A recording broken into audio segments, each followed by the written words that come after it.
Allez Valentin, faut s'arrêter, c'est le moment de tourner le test. Attends, j'ai encore envie d'y jouer moi. On n'a plus le temps, donne-moi la manette. Putain, Donne-moi mais- ça. Non, Donne-moi ça. Fais-moi la paix, espèce. Allez, donne.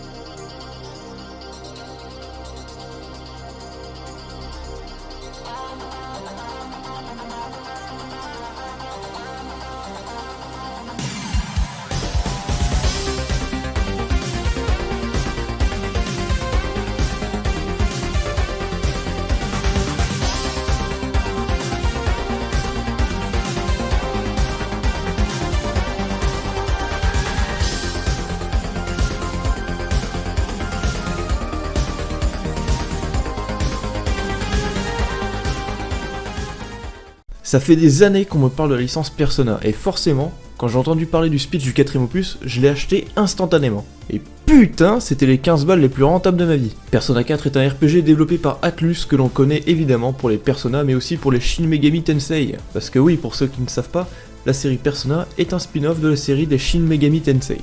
On incarne donc un adolescent qui part vivre chez son oncle pendant une année, dans une petite ville où une série de meurtres commence dès votre arrivée. Ce qui lui lie très rapidement à ses nouveaux amis, avec qui il va essayer de démasquer le tueur. On a Yosuke, le meilleur ami toujours là pour vous aider, Chie. Et non, je ferai pas de blague sur son nom. Alors, faites pas chier.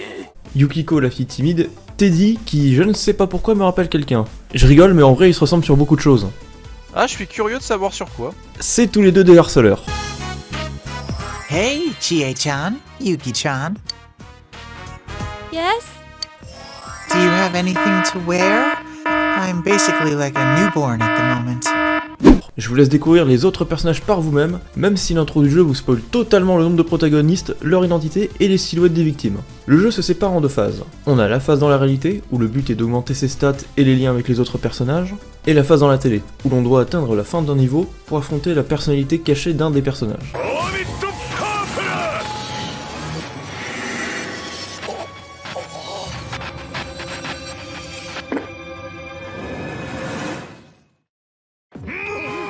La réalité est un peu comme un visual novel ultra facile. La vraie difficulté c'est de gérer notre temps, pour améliorer toutes les stats qui nous permettront d'augmenter les liens avec les autres personnages. On y apprend à connaître les personnages et c'est vraiment bien fait, chaque personnage a ses problèmes et on a vraiment envie de tous les aider.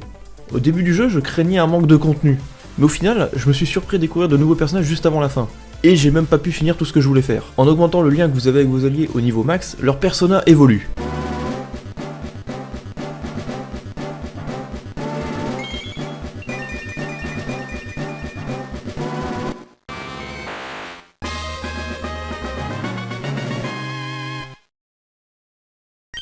D'ailleurs, je l'ai pas précisé, mais vous pouvez également vivre une romance avec un personnage féminin. Bah, enfin, vous pouvez le faire avec toutes. Et je suis prêt à parier que tu l'as fait avec toutes. Ah, c'est que par professionnalisme en tant que testeur, j'étais obligé de tout tester, hein. Bon, malheureusement, ça n'a pas beaucoup d'impact, à part 2-3 petites scènes un peu drôles, mais rien de plus. Bon, passons au monde de la télé. On a affaire ici à un RPG plutôt sympa, vous devez gérer vos alliés et vos personas. Parce que oui, votre personnage peut changer de persona à tout moment. Oui, parce que c'est le héros, il a un pouvoir de fou, c'est ça, hein. Ah non, c'est juste qu'il a pas de personnalité. On peut faire fusionner nos personnages pour en faire une nouvelle, toujours plus puissante. Et on peut même personnaliser leurs compétences comme on le souhaite. D'ailleurs, c'est là que toute la partie dans le monde réel est utile. Plus un lien est élevé, plus le bonus d'XP lors d'une fusion sera grand. On prend cette persona par exemple, mon lien avec elle est assez élevé, je vais donc avoir un assez gros bonus d'XP. Un point fort du jeu est le manque de censure, et je dois avouer, c'est plutôt inattendu. Ah là, je suis pas sûr que ça passe sur YouTube, hein. Évidemment, il n'y a pas de traduction française dans le jeu, donc j'utilise un patch fait par des fans. Alors la ville est pas très grande, mais elle est vraiment cool, on sent vraiment l'ambiance d'un petit village dans les montagnes. Et le jeu accentue beaucoup sur ce point. Ah, les musiques. Juste, écoutez-moi ça.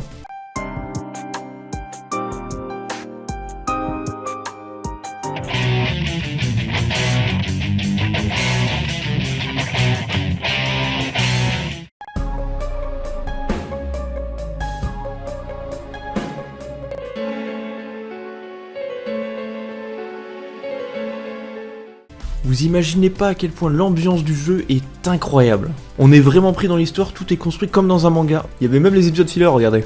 On a le classique, on a le voyage scolaire, on a la plage. Bon, on dit comme ça a l'air d'être de la merde, mais franchement, moi j'ai bien aimé. Le jeu possède 5 fins différentes. Imaginez la rejouabilité de fou en sachant que j'ai mis une quarantaine d'heures pour finir le jeu une seule fois. Je n'ai fait ni les donjons ni les boss secrets. Le jeu possède quand même quelques défauts. La limite de temps. Et oui, le jeu se termine le 21 mars, et ça passe beaucoup plus vite qu'on ne le pense. Oh, ça va, j'ai encore le temps. Malheureusement, quand tu découvres le jeu, tu as pas forcément le temps de faire tout ce que tu aurais voulu. Et ça aurait été cool d'avoir un mode exploration après avoir fini le jeu. Exactement comme ce qu'il y a dans Yakuza d'ailleurs. T'as fini de teaser Yakuza, ça fait 2 vidéos d'affilée. Je ne vois absolument pas de quoi tu parles. Non, et même ta photo de profil sur Discord te trahit. Allez, on passe à JVC. Attends, t'avais dit quelques défauts, t'en as parlé que d'un. Et en plus, on dit JV. Ferme ta gueule. 19 ? Oh, j'aurais pas pensé dire ça un jour, mais je suis assez d'accord avec la note. Je suis d'accord avec tous les points forts. Pour ce qui est des points faibles, si vous jouez sur PC, aussi appelé meilleur support du monde, vous pourrez trouver un patch FR très facilement. Passons à Gamecult. Bon, ils sont déjà moins généreux ici. Alors, je vois un point positif, une technique héritée de la PS2. Ah, c'est sûr que c'est mieux d'avoir une meilleure technique plutôt qu'un truc qui est sûr de marcher. N'est-ce pas Final Fantasy XV? Et je vois aussi concept répétitif. Alors là, je suis absolument pas d'accord. À moins d'en avoir rien à foutre de l'histoire ou de ne pas connaître la touche pour faire une avance rapide, c'est complètement faux. J'ai vraiment galéré à trouver des défauts au jeu, alors je me demande quels sont les arguments des joueurs. Plus jamais je ne toucherai à ce jeu. Pourquoi? Parce qu'il n'y a pas de protagoniste féminine. On ne peut pas passer les scénarios, les personnages sont extrêmement tyranniques et vulgaires, le français ajoute trop de vulgarisation, le jeu mérite un Peggy 18. Pour moi, hors de question de rejouer ce jeu avec un personnage principal aussi pitoyable. Je sais même pas par quoi commencer. Peut-être le fait que le gars n'a pas trouvé la touche pour passer SMETIC alors que c'est quand même Start, ou peut-être qu'il n'a juste pas remarqué que 3 protagonistes du jeu sont des femmes. Ou alors que la trad française a été faite par des fans, donc forcément, c'est l'adaptation différente, mais il abuse clairement, elle est pas aussi vulgaire que ce qu'il dit. À fuir, plein de bugs, trop cher, pas traduit en français, DLC inutile, on ne peut pas passer les scénarios, et la personnalité des personnages sont catastrophiques. Plus jamais je ne jouerai à ce jeu.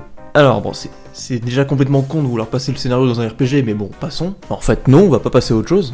Vouloir passer le scénario dans un RPG. Est-ce que j'ai vraiment besoin de donner des arguments pour vous montrer à quel point c'est con? Malheureusement, ce portage PC reflète toute la paresse d'une partie de l'industrie. Graphiquement, sans réelle amélioration, hormis le lissage HD. Pas de traduction en français, c'est inconcevable en 2020. Copier-coller du jeu d'origine, sans réelle amélioration de fond sur le gameplay ou les palais. La sanction est méritée au niveau de la note. Objection! Portage est une méthode qui consiste à prendre un jeu d'une plateforme pour simplement le rendre compatible vers une autre. Il n'a pas pour but de rendre le jeu plus beau ou meilleur. Cette pratique ne nécessite simplement que de rendre le jeu compatible avec une autre architecture sur une autre plateforme. De tous les jeux que j'ai testés sur la chaîne, c'est clairement ma meilleure surprise. Je ne pensais pas trouver un jeu du niveau de Chrono Trigger aussi vite. Si le jeu vous intéresse, il est disponible sur Steam. Et jouer ici, ce n'est pas un jeu qu'on regarde, c'est un jeu qu'on vit.